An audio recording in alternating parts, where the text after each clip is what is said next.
Live from Gahanna, WGLH-TV presents Lincoln Live with Taylor Neer and Damian Jones. Today, we have the highlights and reactions from Friday night's game against the Warhawks.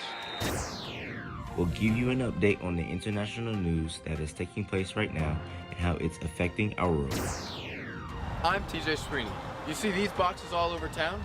What are they, and who can use them? I'll explain. Lincoln Live starts now. Good morning, Lincoln. I'm Taylor Neer. And I'm Damian Jones. So, Dom, how about that game on Friday? You know, it was a great win Friday, working Monday through Thursday. You know, it's also senior night for me. You know, watching everybody else go, and it was finally my turn. Yeah, I bet it was great to come out of the night with a dub. Yeah, for sure. But let's get right into the news, starting with football. The Lions are heading into the week 9-0 record for Friday's 7-0 score.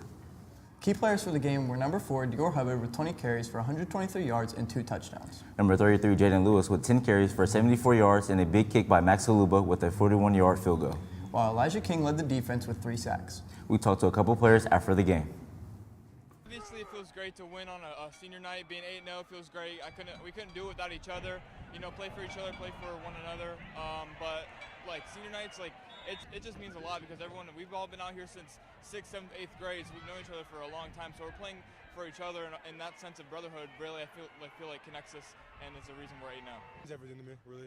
We shut them out. I wanted to do that my senior year, and I just really can't believe it. I think when I get home, I'll start crying, but it feels so surreal, and I really can't believe that we just did that, and I'm happy that we did it, and we're going to keep coming and keep winning. Our boys soccer team is now 6-6-2 after the win over Bishop Hartley this Saturday. The Lions played strong, scoring both of their goals in the first half. Scoring for the Lions in the 15 minutes was Owen Elliston, and adding to the second goal for the Lions were Baden Folder. The Lions have 2 regular season games remaining and look to perform strong before the state tournament starts. We talked to Lions goalie Bryce Folder and senior captain Kevin Ferris for the goals for the rest of the season. The goal of the game coming in was to get a shutout and play well. You know, we played a weaker team today, but I think we played well. We executed, we got some goals, and we had a lot of fun. And we're getting ready for the tournament coming up. Not our cleanest game, but we played pretty well. With the tournament coming up next week, really just want to have a clean sweep going out, just so that we can get ready to make a good, successful run in the tournament. Thanks, guys. This Friday, the freshman band had a very special opportunity to shadow the marching band. They played a variety of pump-up and fight songs together, first, second, and fourth quarter. We spoke with freshman trumpet player Dylan Yost about the experience. Here she is. I thought it was super fun because I got to see how good our band actually is, and I got to witness it firsthand, and being able to play with them was just such a great experience. I learned so many things from all the upperclassmen. Thanks, Dylan. The marching band works hard to not only make sure halftime is entertaining, but also keep the stadium clean. A few band members give up their night after the game to clean up after the students who come to watch. We spoke to Wesley Giles and Caden Urban to get a little bit more information about this special practice. It's a tough job, but someone's got to do it. We stay after the game, after everyone's left, after the band's watched their video and all that. And we just clean up the stadium, we clean up the field, we clean up the track, and we clean up the away stands and the home stands. We're here for bands at about 6, and we start this around 10. We finish about 1 in the morning. It's usually pretty dirty. Student section's usually the worst, though. And when you're at a football game, think about picking up your trash, because the people who have to pick it up later in the night are going to be your friends and are going to be your classmates, and they'd like to get home at a reasonable hour. Just throw away your trash. It'll take a few seconds. It'll save us a few hours. We want to take a break from news here at Lincoln and talk about a major world event that happened over the weekend. It's an event that Mr. Smith's government class is discussing this morning. A surprise attack by Gaza militants on Israel Saturday killed hundreds of Israelites, and Israel is responding. Now over 1,000 people have died so far, and Israel has begun to retaliate. Here's Mr. Smith to explain why it's important to discuss current events like this. Here in my government class, we do current events every other week. And this past week, this was actually the event that someone was talking about and presenting about. So when I heard what happened this weekend, this was very important for us to have a discussion here in class about what was happening, who was involved, and how it pertains to us here in the States, because we are involved and we do have a lot of kids at the school, people we know who they are tied to this event.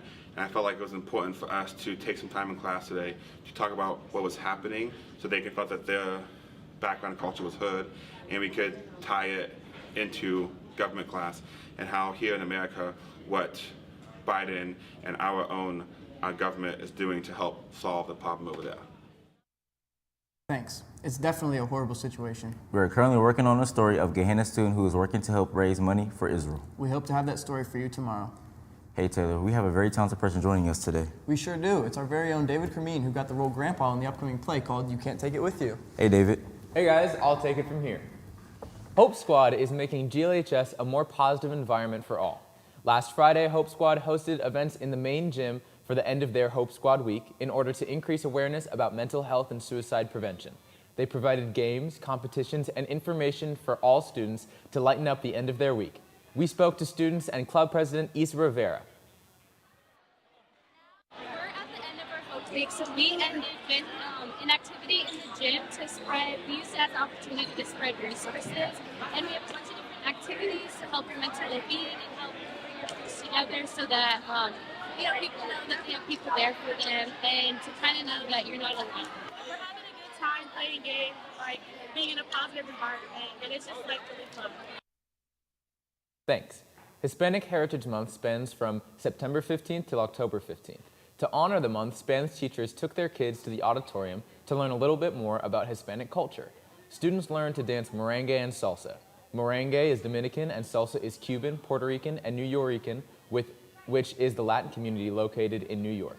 Enjoy the rest of Hispanic Heritage Month by learning more about Latino celebrations and traditions. Mr. Varshani's environmental science class took a break from desks and worksheets when they went down to the creek on Friday for an environmental scavenger hunt. The students had an amazing opportunity to have hands-on learning. Here is Gianni Swenson with more information about what they did. Doing a little scavenger hunt for Mr. Varshani's class. I feel like it's a lot better than normal work because, one, we get to go outside and it's like more of like a physical type of learning environment than just sitting there doing work, watching videos and stuff like that. I feel like it just helps me learn more.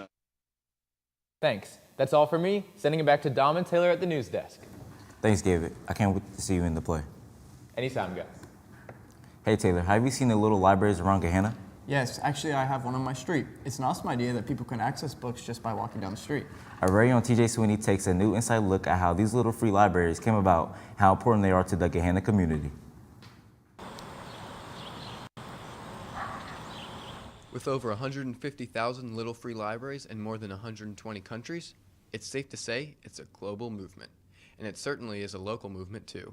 Gehenna is currently home to more than a dozen free little libraries. I had the idea that it might be nice to have a little library in our yard. So of course, I'm not the one in the family that is able to build these things, so I had to bring Rick into it, but I've just always had a love of books. My husband is a real book lover, and I enjoy reading. And I read about them online, and I thought it would just make a nice addition to our community here. So libraries have kind of been in the family for a while, so it just kind of flowed into that a little bit. The very first little library was made in 2009 in Hudson, Wisconsin. Todd Bull built a one-room schoolhouse library in honor of his mother, who was a school teacher that loved to read. Now, just like any library, these little libraries also require a bit of maintenance. One of the interesting things about what she does with this, I mean, she's the catalog expert, she's the librarian. She's got a pretty good balance between what are considered adult books and, teenage books as well as kids books. But that's my job as a steward, to decide what's going to go in there and what's not going to go in. So we recycle them if I don't think they're a good fit for the library. The free little libraries aim to help everyone find a good fit book, and they help remove the cost barrier associated with books. They even have a mobile app and website to help people locate them. And these libraries run smoothly with one easy motto: take one, leave one. The whole thing is, take a book, leave a book, and people do that. It's surprising how many people come and look at it every day. There is everybody, I mean, all ages stop at the library. It brings me joy to know that the books are getting circulated and that nobody has to feel that they can't take a book. The libraries also have adopted the mini town square name, as they have a more personal touch than public libraries.